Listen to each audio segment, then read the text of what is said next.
Hey everybody,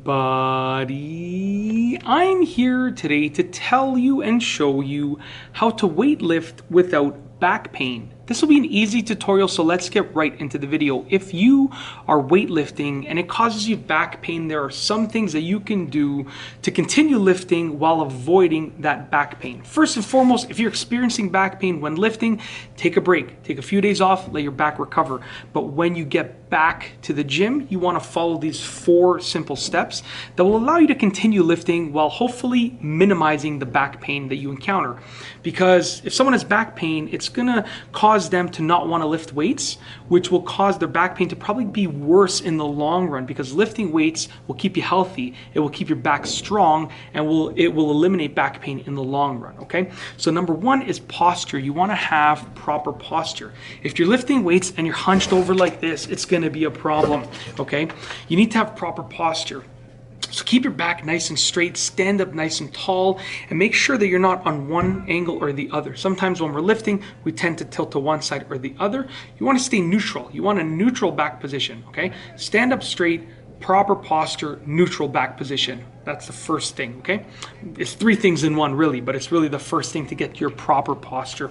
Number 2 is use lighter weight for more reps. You know, sometimes people try and curl 50 pounds and their biceps can handle those 50-pound dumbbells and their forearms can handle it, but their back can't.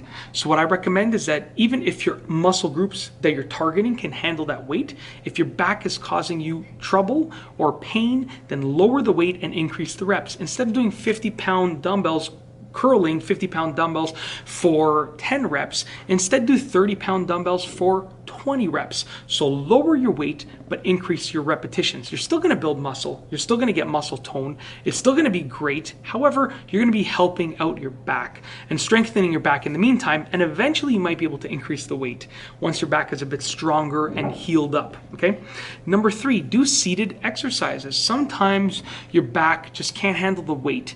And let's say you've decreased your weight, but for the muscle group that you're targeting, you can barely feel it at all. It's better at that point to maybe sit down and do some seated exercises. So instead of doing standing barbell curls, maybe do seated dumbbell curls, okay? Figure out what exercises you can do to target those muscle groups while sitting down. It's going to greatly help you reduce the pressure on your back.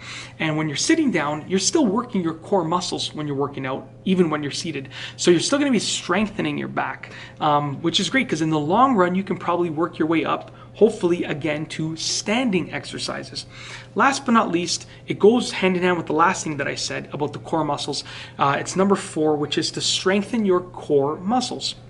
Your core muscles are really what cause your back to stay nice and straight when you're lifting weights. They cause you to stand upright, to be able to bend over properly, and so forth. Anything to do with moving your back involves your core muscles. So with that being said, by strengthening your core muscles, you're gonna inevitably strengthen your back and the muscles that are in control of how your back sits within your body.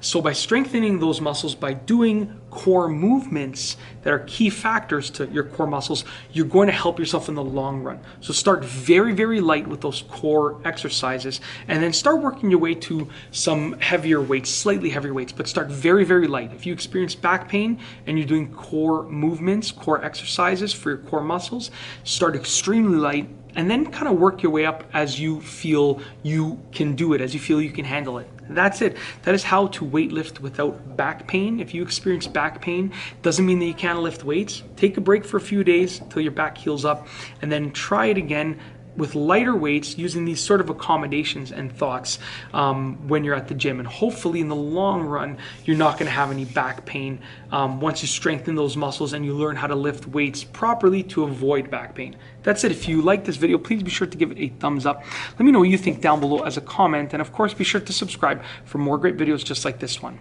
And that's all I have for you today. Thanks for watching.